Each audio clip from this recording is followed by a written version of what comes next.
देखिए दोस्तों, मैं आ गई हूँ आपके लिए शिवकृति नॉलेज पॉइंट से। अब 38 क्वेश्चन से हम लोग पढ़ेंगे। ये उत्तराखंड का अरिहंत पब्लिकेशन का प्रैक्टिस सेट है। उसका प्रैक्टिस सेट नंबर 1 है, जैसा कि आपको यहाँ दिखाई दे रहा होगा। उसके बाद हम 38 क्वेश्चन से यहाँ पे पढ़ाई शुरू करेंगे। देखिए, तो फर्स्ट क्वेश्चन है कि हम हल्दी उसके पौधे के किस भाग से पाते हैं? तो ये तने से पाते हैं। दूसरा क्वेश्चन है, फल पकने में सहायक हार्मोन है? तो एथिलीन हार्मोन है, जिससे कि हम फलों को पकाते हैं। सभी लोग जानते हैं शहतूत शॉल बनाई जाती है चिरू के बालों से। अच्छा, अब ये देखिए, इसमें सुमेलित कौन सा नहीं है? इसमें नहीं हमने एनसर्कल कर दिया है ताकि हमें सही कोई कन्फ्यूज़न ना हो कि इसमें हमें क्या देखना है। तो देखिए, इसमें 3 ऑप्शन तो सही है, जैसे कि डीजल लोकोमोटिव वर्क सभी लोग जानते हैं कि वाराणसी में है। इंडियन टेलीफोन्स इंडस्ट्रीज रायबरेली में है और तेल शोधन कार्य मथुरा में होता है, ये भी आप लोग सभी जानते हैं। लेकिन जो इसका ये ऑप्शन है कि भारत इलेक्ट्रॉनिक्स लिमिटेड नोएडा में है, ये गलत है दोस्तों। अब ये देखिए, हड़प्पन संस्कृति के संदर्भ में शैलकृत स्थापत्य के प्रमाण कहाँ से मिले हैं? तो धौलावीरा से मिले। कहाँ से मिले? आप सभी जानते हैं, धौलावीरा से मिले हैं। अब देखिए, आदि शंकराचार्य द्वारा स्थापित 4 मठ कहाँ स्थित है? तो ये है जोशीमठ, द्वारिका, पुरी और श्रृंगेरी में। अशोक के द्वितीय शिलालेख में निम्नलिखित में से किसका उल्लेख नहीं है? तो सातवाहन का उल्लेख नहीं है। चोल, पांडे, सत्यपुत्र, इन तीनों का है इसमें, लेकिन सातवाहन का नहीं है। अब देखिए, विदेशी राजा जिसने समुद्रगुप्त से अनुरोध किया था कि उसे भारत में बौद्ध विहार बनाने की अनुमति दी जाए, वह कौन था? मेघवर्मन था। ठीक है, अब इन्होंने ये दे दिया है हमको कि 46वें में कि सूची 1 और सूची 2 को सुमेलित कीजिए और सूचियों के दिए गए कूटों का उपयोग करके सही उत्तर चुनिए। तो इसमें देखिए, जो हजरत हसन निजामी थे, ये ताजुल मासिर से संबंधित हैं, और जो ख्वांदा मीर है ये हुमायूं नामा से संबंधित हैं, और जो मोहम्मद खाजिम है ये आलमगीर नामा से संबंधित हैं, और जो भीमसेन है ये नुस्खे दिलखुशा से संबंधित है। अब ये देखिए, दिल्ली का वह प्रथम प्रशासक कौन था जिसने दरबार में गैर इस्लामी प्रथाओं का प्रचलन प्रारंभ किया? ये है गैर इस्लामी प्रथाएं। ठीक है, कौन सी है? गैर इस्लामी प्रथाएं। तो ये गैर इस्लामी प्रथाओं का प्रचलन किसने किया था? बलबन ने। ठीक है, अब ये है कि 2 कथन है, इन पर हमें विचार करना चाहिए। कथन और कारण वाला क्वेश्चन है कि पहला इसमें कथन दिया है, मोहम्मद तुगलक की प्रतीक मुद्रा योजना असफल यानी फेल क्यों हुई? और दूसरा इसका कारण इन्होंने रीज़न आर दिया है, मोहम्मद तुगलक का मुद्रा निर्गमन पर उचित नियंत्रण नहीं था। तो ये देखिए, दोनों ही सही है, और जो कारण है वो बिल्कुल सही दिया हुआ है कि मोहम्मद तुगलक का कोई भी नियंत्रण था ही नहीं मुद्रा के ऊपर। तो ए और आर दोनों सही है, और आर एक ही सही व्याख्या है। आप देखिए, 49 है, शेख निजामुद्दीन औलिया शिष्य थे? तो बाबा फरीद के थे। मुगलों एवं मेवाड़ के राणा के मध्य चित्तौड़ की संधि किस शासक के शासनकाल में हस्ताक्षरित हुई थी? तो जहांगीर। जो मेवाड़ के राणा थे, उधर से मेवाड़ के राणा थे चित्तौड़ की संधि में, इधर से जहांगीर जी थे। तो जहांगीर और मेवाड़ के राणा के मध्य जो चित्तौड़ की संधि हुई थी, उसको आपको याद रखना। ठीक है, चित्तौड़ की संधि किसके मध्य हुई थी? मेवाड़ के राणा और जहांगीर के मध्य। अब देखिए, भारत में अंग्रेजों ने प्रथम मदरसा कहाँ स्थापित किया था? तो कलकत्ता में। अब ये देखिए कि निम्नलिखित में से किसके पक्षधर नेहरू थे किंतु गांधी नहीं थे? तो भारी औद्योगिकीकरण जो था, जो गांधी थे इसके पक्ष में नहीं थे, वो हमेशा लघु और कुटीर उद्योगों के पक्षधर थे। बाकी जो 3 ऑप्शन है, सत्य, अहिंसा, अस्पृश्यता, इसमें गांधी और नेहरू दोनों ही एक ही विचार से सहमत थे। अच्छा, आप देखिए, जो कांग्रेस सोशलिस्ट पार्टी थी, यहाँ सुमेलन का क्वेश्चन आ गया है। तो जो ये नरेंद्र देव संबंधित है इससे। ठीक है, और स्वराज पार्टी के बारे में तो बच्चा बच्चा जानता है कि CR दास और जो मोतीलाल नेहरू थे उन्होंने बनाई थी ये। फॉरवर्ड पार्टी भी सब लोग जानते हैं, सुभाष चंद्र बोस से रिलेटेड है ये। आपको जो ध्यान देने वाली बात है, जो मुझे लगता है 80% बच्चों को मालूम होगी, 20% बच्चों को नहीं मालूम होगी, जस्टिस पार्टी ये रामास्वामी नैयर से संबंधित है। ठीक है, और जो ये कांग्रेस सोशलिस्ट पार्टी है ये नरेंद्र देव से संबंधित है। ठीक है, अब देखिए, निम्नलिखित क्रांतिकारी में से किसने गोरखपुर जेल में फांसी पाई थी? तो राम प्रसाद बिस्मिल जो थे हमारे, उन्होंने गोरखपुर जेल में फांसी पाई थी।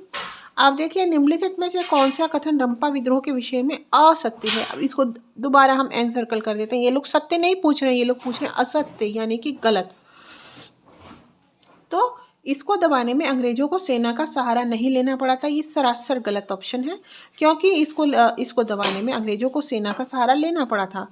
ठीक है, और बाकी ऑप्शन है कि रामा राजू इसके नेता थे, ये बिल्कुल सही है। ब्रिटिश जंगल नीति के विरुद्ध यह गरीब जनजातियों का आंदोलन था, ये भी बिल्कुल सही है। अंग्रेजों द्वारा रामा राजू इस विद्रोह में मारा गया, ये भी सही है। अच्छा, होम रूल लूग आंदोलन का मुख्य उद्देश्य क्या था? तो इसका आंसर है भारत में ब्रिटिश साम्राज्य के अंदर स्वशासन प्राप्त करना। अब देखिए 57 जो क्वेश्चन है कि किस कालानुक्रम में निम्नलिखित घटनाएं घटित हुई। तो इसका जो जैसे ये चौरी चौरा की घटना है, ये फिर जलियांवाला बाग हत्याकांड है, और इसमें रोलेट सत्याग्रह है, एक चंपारण सत्याग्रह है। तो इसमें देखिए जो सबसे पहले है वो आएगा चंपारण सत्याग्रह। देखिए सबसे पहले किया था गांधी जी ने, सभी लोग जानते हैं, और बीपीएससी बिहार पीसीएस का तो ये फेवरेट क्वेश्चन है क्योंकि चंपारण वहीं पर ही है, ठीक है ना। अच्छा, उसके बाद में हुआ हमारा रोलेट सत्याग्रह, ठीक है। रोलेट सत्याग्रह जब हुआ था तो उसी का विरोध हुआ था, उसके बाद में ये जलियांवाला बाग हुआ था, है ना।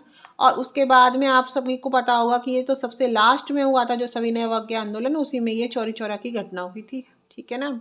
ये आप सभी लोगों को मालूम है।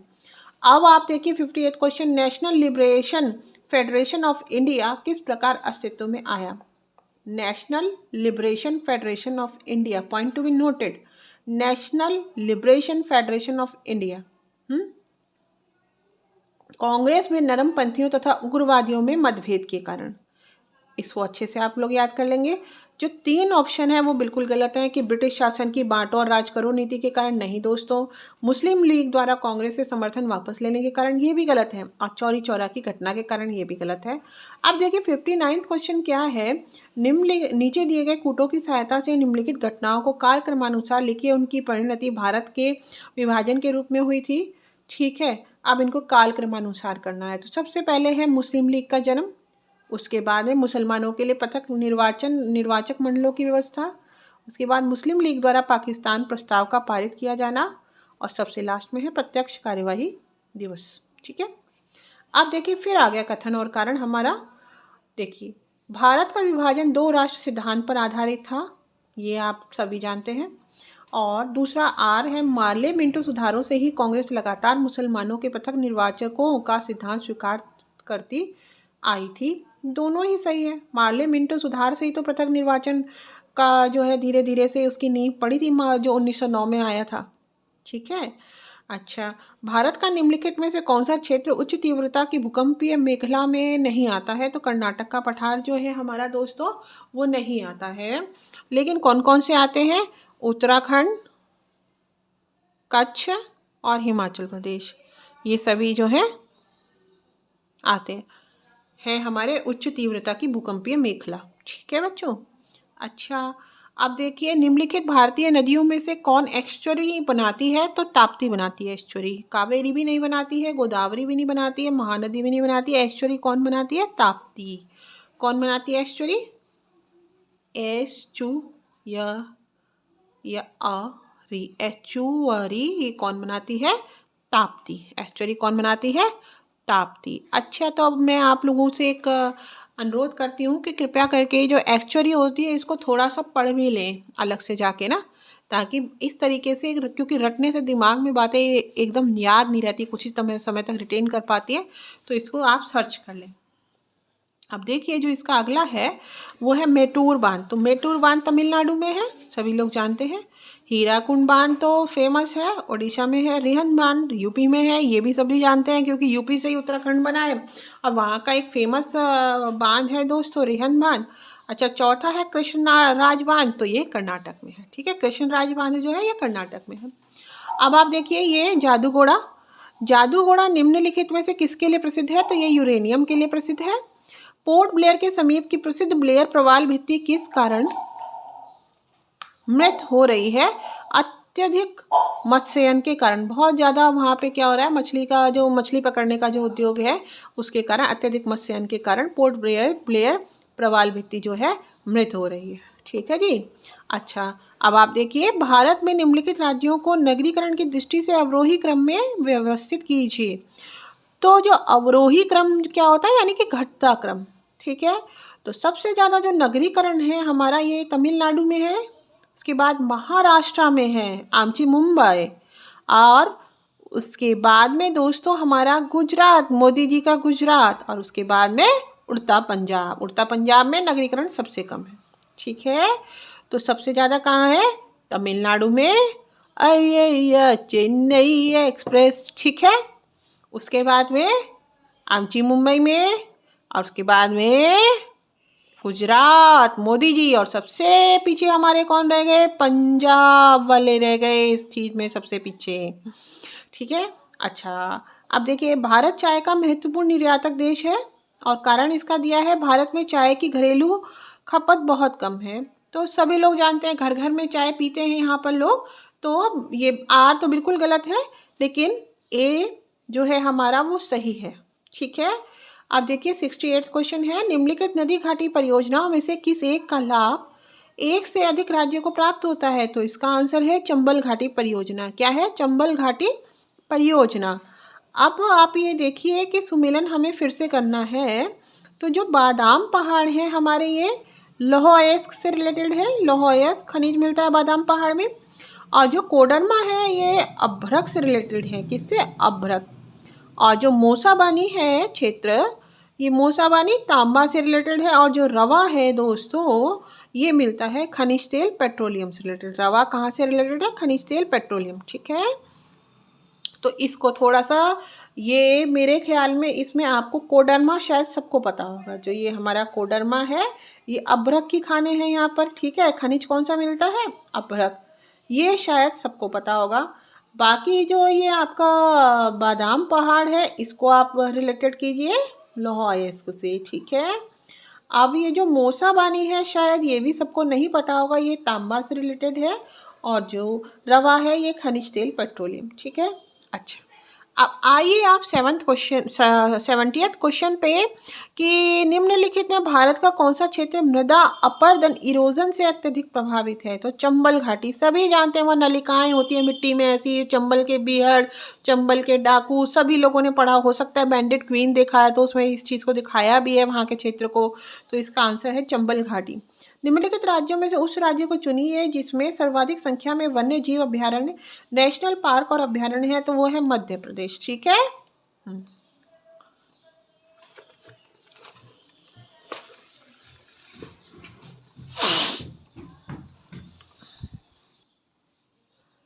देखिए, अब हम आ गए हैं यहाँ पे आपके 72nd क्वेश्चन पे। निम्नलिखित शैल तंत्रों में से कौन भारत के कोयला निचयों यानी डिपॉजिट्स का प्रमुख क्षेत्र है? तो गोंडवाना लैंड को सभी जानते हैं, गोंडवाना तंत्र। ठीक है। सभी जानते हैं यहाँ कोयला मिलता है। ओके। निम्नलिखित में से कौन से कथन भारतीय जनगणना 2011 के अंतिम आंकड़ों के अनुसार सत्य हैं? सही उत्तर के चयन के लिए दिए गए कूट का उपयोग कीजिए। तो देखिए, इसमें हमारे जो सत्य ऑप्शन पूछे हैं, सबसे पहले इसमें इन्होंने असत्य नहीं पूछा, इन्होंने पूछा है सत्य। ठीक है। तो लक्षद्वीप में सबसे कम जनसंख्या पाई जाती है, ये बिल्कुल सही है दोस्तों। फिर है अरुणाचल प्रदेश में सबसे कम जनसंख्या घनत्व पाया जाता है, ये भी सही है। फिर दादरा एवं नागर हवेली में जनसंख्या की सर्वाधिक दशकीय वृद्धि पाई गई, ये भी बिल्कुल सही है। तो ऑप्शन गलत क्या है? चंडीगढ़ में सर्वाधिक जनसंख्या घनत्व पाया जाता है, ये गलत है। अच्छा, अब देखिए 74th।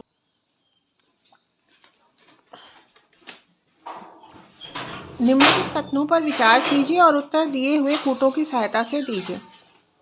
तो पृथ्वी पर चंद्रमा के पृष्ठ का केवल एक फलक ही दिखाई देता है। पृथ्वी पर चंद्रमा के पृष्ठ का केवल एक फलक ही दिखाई देता है। और इसका कारण जो है वो दिया है, अपने पक्ष पर चंद्रमा के घूर्णन का काल उसके पृथ्वी के चारों ओर घूमने के काल के बराबर होता है। तो क्या दिया इन्होंने कारण? अपने पक्ष पर, पक्ष नहीं है दोस्तों, यहाँ अक्ष है, ये पक्ष गलत मिस प्रिंटिंग है। अपने अक्ष पर चंद्रमा के घूर्णन का काल उसके पृथ्वी के चारों ओर घूमने के काल के बराबर होता है। तो ए और आर दोनों सही है और आर ए की सही व्याख्या है। सबसे अधिक ऊंचाई पर स्थित खगोलीय वेधशाला कहाँ पर है बताओ? भारत में है। भूमध्य रेखा के निकट किस तरह के वन पाए जाते हैं? उष्णकटिबंधीय वन। ड्रेकन्सबर्ग पर्वत है दक्षिण अफ्रीका में। ड्रेकन्सबर्ग पर्वत कहाँ पर है दोस्तों? इसे अच्छे से याद कर लीजिए, दक्षिण अफ्रीका में। निम्नलिखित में से कौन सा एक युग्म सुमेलित नहीं है? बिश्केक कहाँ है? ताजिकिस्तान में। गलत है, बिश्केक सुमेलित नहीं पूछा है इन्होंने। बिश्केक ताजिकिस्तान में नहीं है। सनाया यमन में है, ये सही है। उलन बटोर मंगोलिया में है और अम्मान जॉर्डन में है, ये भी सही है। अब इन्होंने कहा है 79th क्वेश्चन में, नियंत्रक एवं लेखा परीक्षक की नियुक्ति राष्ट्रपति द्वारा होती है, अपने पद से उसे हटाया जाता है संसद के दोनों सदनों के संबोधन पर। ठीक है। तो ये ऑप्शन सही है। ये जो CAG के बारे में बात कर रहे हैं, नियंत्रण एवं लेखा परीक्षक, CAG की नियुक्ति राष्ट्रपति द्वारा होती है, तो सही है, लेकिन उसे पद से कैसे हटाएंगे? तो इसका है संसद के दोनों सदनों के संबोधन पर। ठीक है। अच्छा, अब है 80वां क्वेश्चन है दोस्तों के अंतर्राष्ट्रीय संधियों को भारत के किसी भाग अथवा संपूर्ण भारत में लागू करने के लिए संसद कोई भी कानून बना सकती है बिना किसी राज्य की सहमति से, बिना किसी राज्य की सहमति से। अच्छा, अब देखिए 81 क्वेश्चन है, निम्नलिखित में से कौन सा एक प्रस्ताव भारत में मंत्रिपरिषद रख सकती है? तो विश्वास प्रस्ताव। ठीक है, विश्वास प्रस्ताव। अब ये देखिए कि निम्नलिखित में से कौन सा एक व्यय भारत की संचित निधि पर भारित नहीं है? इन्होंने पूछा नहीं है, किस पर? संचित निधि पर। तो भारत के उपराष्ट्रपति का वेतन और भत्ते, भारत का उपराष्ट्रपति का वेतन और भत्ते, इसको अच्छे से याद कर लेना कि उपराष्ट्रपति का वेतन और भत्ते संचित निधि पर डिपेंड नहीं है। कौन कौन है संचित निधि पर? भारत के राष्ट्रपति का वेतन और भत्ते, भारत के उच्चतम न्यायालय के न्यायाधीशों के वेतन और भत्ते, और लोकसभा अध्यक्ष का वेतन और भत्ते। ठीक है, उपराष्ट्रपति इसमें से एक्सक्लूडेड है। निम्नलिखित में से किसी भौगोलिक क्षेत्र को अनुसूचित क्षेत्र घोषित करने का संवैधानिक अधिकार किसको है? अनुसूचित क्षेत्र घोषित करना है, मान लीजिए किसी भी भौगोलिक क्षेत्र को, तो इसका संवैधानिक अधिकार किसको है, ये पूछा है। अनुसूचित क्षेत्र घोषित करने का जो संवैधानिक अधिकार है ये राष्ट्रपति को है। संविधान की निम्नलिखित अनुसूचियों में से कौन सी दल बदल विरोधी कानून से संबंधित है? ये उत्तराखंड PCS का फेवरेट क्वेश्चन है, तो इसे तो रट ही लीजिएगा कि 10वीं। उत्तराखंड क्या, ये तो उत्तर प्रदेश PCS का भी फेवरेट क्वेश्चन है। निम्नलिखित में से कौन सा एक संविधान के 42वें संशोधन द्वारा नीति निर्देशक तत्वों में नहीं जोड़ा गया है? अब ये जो 42वां संशोधन है ना दोस्तों, ये भी बहुत इंपॉर्टेंट है, और हर स्टेट सिविल सर्विसेज, चाहे यूपी हो, चाहे उत्तराखंड, चाहे बिहार PCS हो, उनका फेवरेट है ये टॉपिक 42वां संशोधन। तो इसमें आंसर क्या है कि देखिए नहीं जोड़ा गया है, इन्होंने पूछा है, पहले तो ये वाली बात है। तो जो जोड़ा गया है वो हम सब देख लेते हैं। शोषण से युवाओं और बच्चों की रक्षा, ये सही है। समान न्याय तथा निःशुल्क कानूनी सलाह, ये भी सही है। उद्योगों के प्रबंधन में श्रमिकों की भागीदारी, ये भी सही है। कौन सा सही नहीं है? सभी नागरिकों के लिए समान आचार संहिता। ठीक है। अच्छा, अब देखिए लोकसभा अध्यक्ष को उसके कार्यकाल की समाप्ति के पूर्व पद से हटाया जा सकता है। बी ऑप्शन है, यदि लोकसभा इस आशय का प्रस्ताव पारित कर दे। ठीक है। अब है लोकसभा अगर जो है इस आशय का प्रस्ताव पारित कर दे तो लोकसभा अध्यक्ष को उसके कार्यकाल की समाप्ति से पूर्व भी हटाया जा सकता है। ठीक है, ये सही ऑप्शन है इसका। अब है कि केंद्र व राज्यों के मध्य वित्त का बंटवारा किया जाता है किसकी सिफारिश पर? वित्त आयोग की सिफारिश पर। सरकारिया आयोग गठित हुआ था समीक्षा करने के लिए संघ और राज्यों के मध्य संबंधों की। तो सरकारिया आयोग संबंधित है केंद्र और राज्यों के मध्य संबंधों की। ये भी यूपी PCS और उत्तराखंड PCS का फेवरेट क्वेश्चन है कि सरकारिया आयोग किससे संबंधित है? ये संघ और राज्यों के मध्य संबंधों से। ठीक है। अच्छा, अब देखिए भारत अपने सभी निर्णयों का अभिलेख रखना, भारत का सर्वोच्च न्यायालय एक अभिलेख न्यायालय है। इसका आशय है, अभिलेख न्यायालय का जो आशय होता है, यानी कि आशय से मतलब अर्थ होता है, इसके सभी निर्णयों का साक्ष्यात्मक मूल्य होता है और इस पर किसी भी न्यायालय में प्रश्न चिन्ह नहीं लगाया जा सकता है। ठीक है। अब है लास्ट क्वेश्चन इस पेज का, भारतीय संविधान के किस अनुच्छेद के अंतर्गत राष्ट्रपति को अधिकार है कि वह किसी बिल पर अपनी अनुमति रोक ले? तो अनुच्छेद 111, यानी कि जो अनुच्छेद 111 है ये किससे रिलेटेड है? भारतीय संविधान के अंतर्गत जो राष्ट्रपति का अधिकार है कि वो किसी बिल पर अपनी अनुमति रोक ले। ठीक है। लोकसभा की कार्यवाही में भाग लेने के लिए अधिकारी कौन नहीं होता है? तो भारत के राष्ट्रपति का सचिव। ठीक है, नहीं पूछा है क्योंकि यहाँ पे इसको एनसर्कल कर लीजिए आप। तो किस किस को अधिकार होता है? तो भारत के नियंत्रक एवं महालेखा परीक्षक को होता है, भारत का अटॉर्नी जनरल महान्यायवादी को होता है, और सॉलिसिटर जनरल महान्यायाभिकर्ता को भी होता है। अब देखिए 92 क्वेश्चन पे आ जाते हैं हम कि भारतीय संविधान के अनुच्छेद 370 का संबंध है जम्मू एवं कश्मीर राज्य से। ये तो बच्चा बच्चा जानता हमारा राज्य, हमारे देश का। ठीक है। अब है भारत के राष्ट्रपति को विशिष्ट केंद्र राज्य राजकोषीय संबंधों के बारे में सुझाव किसके द्वारा दिया जाता है, तो इसका आंसर है वित्त आयोग। ठीक है,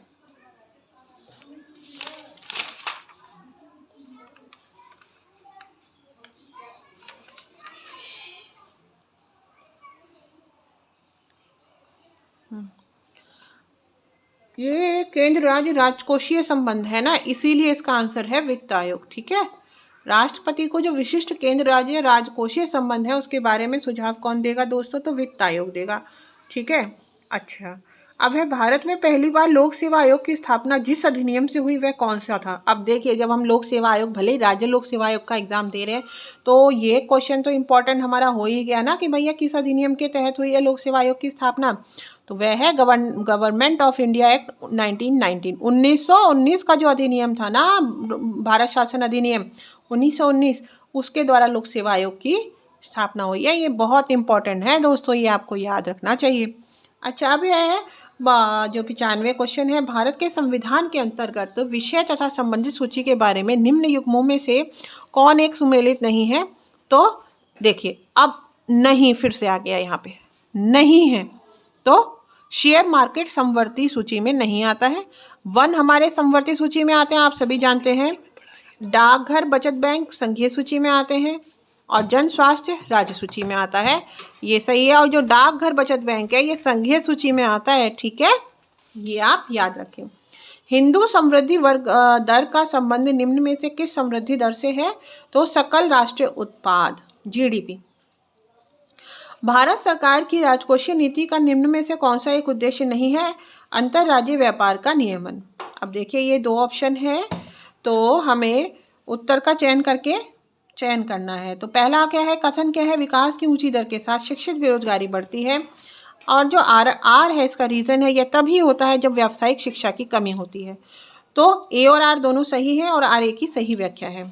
अब देखिए, जो 99 क्वेश्चन है वो क्या है? निम्नलिखित में से किस एक समिति ने उद्योग में लघु क्षेत्र के लिए वस्तुओं का आरक्षण समाप्त करने की संस्तुति की? तो ये है आबिद हुसैन समिति। ठीक है, आबिद हुसैन जो समिति थी उसने उद्योग में लघु क्षेत्र के लिए वस्तुओं का आरक्षण जो है उसको समाप्त करने की संस्तुति की। ओके, अब है अदृश्य निर्यात क्या होता है?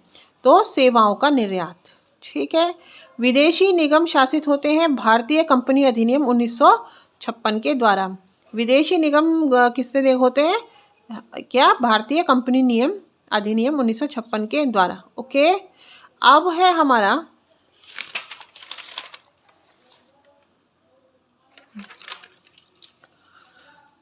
समन्वित ग्रामीण विकास कार्यक्रम पूरे देश में निम्नलिखित में से किस योजना में फैला? छठी योजना में। जो समन्वित ग्रामीण विकास कार्यक्रम है ये छठी योजना में हमारा जो है पूरे देश में फैला। भारत में विदेशी मुद्रा भंडार में सबसे बड़ा हिस्सा जिसका है वह है स्टॉक बाजार में पोर्टफोलियो निवेश। विदेशी मुद्रा भंडार जो है उसका सबसे बड़ा हिस्सा कहाँ से आता है? स्टॉक बाजार में पोर्टफोलियो निवेश से। भारत के विदेशी विनिमय कोष के संबंध में निम्न में से कौन सा कथन सत्य नहीं है? विशेष आहरण अधिकार इसमें सम्मिलित नहीं होते हैं। ठीक है, अब है 105वां क्वेश्चन, विशेष आर्थिक क्षेत्र अधिनियम इस वर्ष पारित किया गया था। तो ये कब पारित किया गया था? एक मिनट, ये मुझे देखना पड़ेगा दोस्तों। इसका है मई 2005 में। भारत सरकार ने 14 बड़े व्यापारिक बैंकों का राष्ट्रीयकरण सर्वप्रथम कब किया था? तो वर्ष 1969 में। इंदिरा गांधी का शासनकाल था ये। भारतीय रुपए की पूर्ण परिवर्तनीयता के प्रश्न का परीक्षण जिस समिति के द्वारा किया गया ये तारापोर समिति है। पूर्ण परिवर्तनीयता रुपए की जो है ये कौन सी समिति ने किया था? तारापोर समिति। उत्तर प्रदेश एवं मध्य प्रदेश राज्यों के संयुक्त राजघाट नदी घाटी परियोजना लागू की गई थी बेतवा नदी पर। निम्नलिखित में से कौन सा सूचना प्रौद्योगिकी शब्दावली का भाग है? प्रोटोकॉल भी है, आर्ची भी है, लॉगिन भी है, सभी हैं। निम्नलिखित में से कौन सा युग्म सुमेलित नहीं है? तो जो नहीं कह दिया ना अब इन्होंने, यानी कि पहले देख लीजिए सुमेलित कौन कौन से हैं। तो वृंदावन मंदिर मथुरा में सब जानते हैं, विश्वनाथ मंदिर वाराणसी में ये भी सब जानते हैं, जेके मंदिर लखनऊ में ये भी सब जानते हैं, लेकिन जो देवी पाटन मंदिर है ये तुलसीपुर में है, यह गलत है दोस्तों। ठीक है,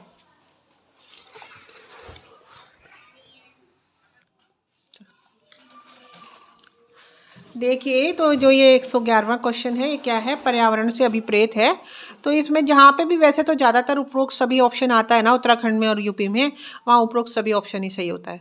देखिए, पहला क्या है, भूमि, जल, वायु, पौधों एवं पशुओं की प्राकृतिक दुनिया जो इनके चारों ओर अस्तित्व में है, तो ये भी सही है। हमारा एनवायरनमेंट में तो ये सब कुछ होता ही है। उन संपूर्ण दशाओं का योग जो व्यक्ति को एक समय बिंदु पर घेरे हुए होती है, ये भी सही है। भौतिक, जैविकी एवं सांस्कृतिक तत्वों की अंतःक्रियात्मक व्यवस्था जो अंतः संबंधित होते हैं, ये भी सही है। तो सभी सही है इसमें।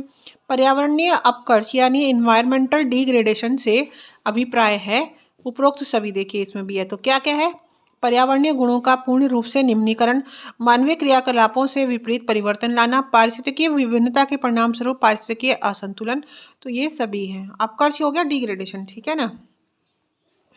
वायुमंडल में जो ओजोन परत होती है, ये क्या करती है, पराबैंगनी विकिरण से पृथ्वी पर जीवन की रक्षा करती है। ये भी सभी लोग जानते हैं, ये तो बचपन से पढ़ रहा है इंडिया में बच्चा बच्चा। निम्नलिखित में से कौन सा एक पारिस्थितिक तंत्र पृथ्वी के सर्वाधिक क्षेत्र पर फैला हुआ है, तो सामुद्रिक पारिस्थितिक तंत्र।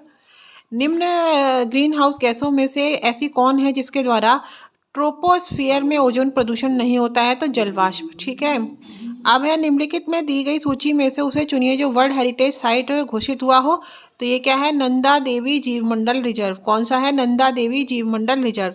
अच्छा, अब है, निम्नलिखित में से कौन सी कृषि करने की प्रक्रिया पर्यावरण संरक्षण में सहायक होती है, जैविक खेती, ठीक है। वह देश जहां विश्व में प्रति व्यक्ति प्रतिवर्ष सर्वाधिक घरेलू अपशिष्ट सृजित होता है, संयुक्त राज्य अमेरिका। ग्रीन हाउस गैसों के उत्सर्जन में जिस देश का सर्वाधिक योगदान है, संयुक्त राज्य अमेरिका, ठीक है। अब देखिए, एक क्षेत्र के प्ररोहण में समयांतर क्रमबद्ध परिवर्तन को कहा जाता है अनुक्रमण, सक्सेशन, ओके। एक क्षेत्र के प्ररोहण में समयांतर क्रमबद्ध परिवर्तन को कहा जाता है अनुक्रमण या सक्सेशन। ये है NGT, national green tribunal act 2010 संबंधित है। ये किससे संबंधित है, तो ये पर्यावरण संरक्षण से संबंधित है, ठीक है।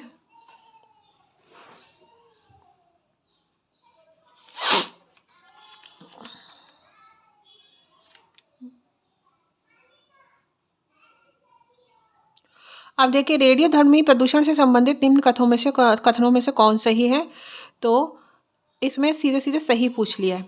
यह पशुओं में आनुवंशिक परिवर्तन लाता है, ये बिल्कुल सही है, ठीक है। और यह मृदा में विद्यमान विभिन्न खनिजों को असंतुलित कर देता है, यह भी सही है, ठीक है।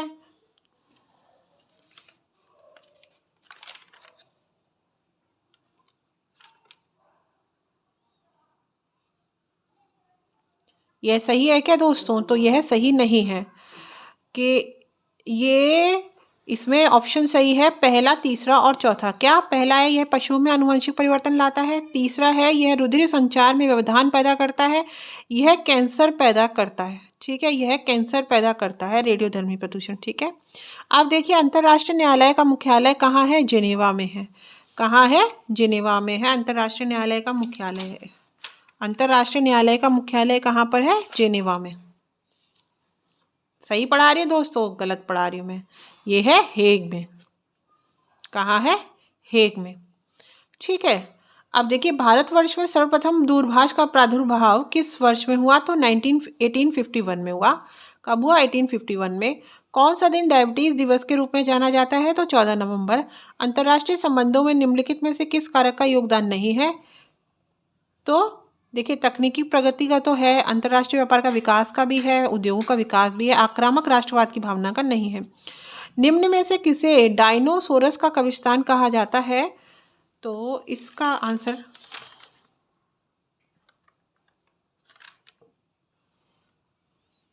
मोन्टाना। मोन्टाना को किसको कहा था, डायनोसोर्स का कब्रिस्तान मोन्टाना को कहा जाता है। ये तो डायनोसोर्स का कब्रिस्तान तो आप अपने बच्चों को भी बताएंगे, उनको भी बड़ा अच्छा लगेगा। कहाँ पे है, मोन्टाना में है, ठीक है। अच्छा देखिए, जैव आवर्धन से तात्पर्य क्या है, ठीक है।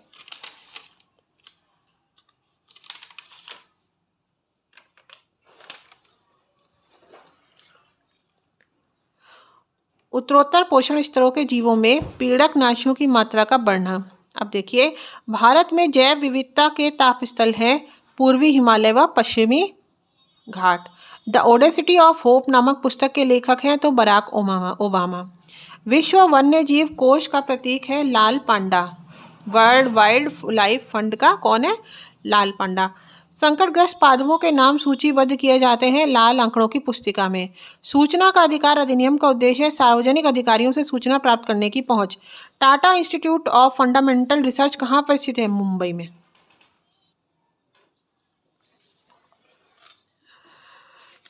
किस वर्ष से सोवियत संघ रूस बना? तो यह है 1991 से। WWW के आविष्कारक तथा संस्थापक टिम बर्नर्स रूस है। और स्टैनले कप संबंधित है, तो ये जो स्टैनले कप है ये किससे संबंधित है? आइस हॉकी से। और है निम्नलिखित में से कौन सा कारक जैव विविधता के ह्रास के लिए सर्वाधिक महत्वपूर्ण कारक है? प्राकृतिक वास का विनाश। मध्याह्न भोजन योजना किसके द्वारा प्रबंध तथा वित्तीय व्यवस्था की जाती है? मानव संसाधन विकास मंत्रालय द्वारा। तो अच्छा, अब है भारत का अंटार्कटिका अध्ययन केंद्र अवस्थित है मैत्री में। विश्व का सबसे बड़ा सौर ऊर्जा स्टेशन प्रारंभ किया गया है जर्मनी में। भारत के किस राज्य में प्रदेश राजमार्ग की लंबाई सर्वाधिक है? तो उत्तर प्रदेश में। भारत के प्रगतिशील जनसंख्या संसाधन क्षेत्रों में सम्मिलित किए जाते हैं 1 व 4 है इसका आंसर, यानी गंगा यमुना दोआब और तमिलनाडु। ठीक है, अब देखिए 144। किस महाद्वीप में एटलस पर्वत स्थित है? तो अफ्रीका महाद्वीप में है। कहाँ पर है? अफ्रीका महाद्वीप में। निम्न में से किस फसल में एजोला एनाबीना जैव उर्वरक का उपयोग किया जाता है? तो ये कपास में किया जाता है। 123 समझौता इन देशों से संबंधित है भारत और अमेरिका। संयुक्त राष्ट्र की सुरक्षा परिषद में से कौन सा देश स्थायी सदस्य नहीं है? तो जापान। निम्नलिखित कथनों में से असत्य, अब देखिए ये असत्य पूछ रहे हैं, सत्य नहीं असत्य। तो पहले हम इसमें सत्य सत्य कथन पढ़ लेते हैं, वरना ऐसा ना हो कि हमें असत्य याद रह जाए और सत्य भूल जाए हम। प्रतिवर्ष 24 फरवरी को केंद्रीय उत्पाद शुल्क दिवस मनाया जाता है। ये बिल्कुल सही है। केंद्रीय उत्पाद शुल्क विभाग वित्त मंत्रालय के अंतर्गत आता है। ये भी सही है। केंद्रीय उत्पाद शुल्क दिवस मनाने का उद्देश्य सरकारी कर्मचारियों को उत्पाद शुल्क की वसूली के लिए प्रोत्साहित करना है। ये भी सही है। ठीक है, तो गलत क्या है? केंद्रीय उत्पाद शुल्क अधिनियम 24 फरवरी 1944 को लागू किया गया, ये गलत है। ठीक है, ठीक है दोस्तों।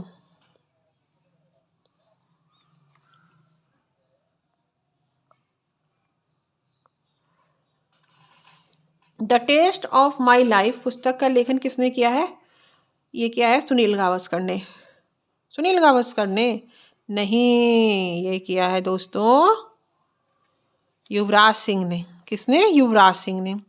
अब देखिए निम्नलिखित युग्मों में से असंगत युग्म का चुनाव कीजिए। तो गणेश पायन चित्रकार हैं, सभी लोग जानते हैं। SK वर्मा संपादक, हरिशंकर सिंघानिया JK समूह, और जो हरिराम मीणा है ये खो खो। तो ये ऑप्शन सही है कि ये जो असंगत यानी गलत, यानी कि हरिराम मीणा खो खो से संबंधित नहीं है। ठीक है, तो आज का सत्र हम यहीं समाप्त करते हैं दोस्तों। ठीक है, आज का आनंद हम यहीं समाप्त करते हैं। इसके आगे अब हम बाद में पढ़ेंगे। ठीक है, इनकी नेक्स्ट सेशन में मैं आपको इनमें जो जिन प्रश्नों में व्याख्या दी गई है उनकी व्याख्या समझाऊंगी पढ़कर दोस्तों। ठीक है दोस्तों।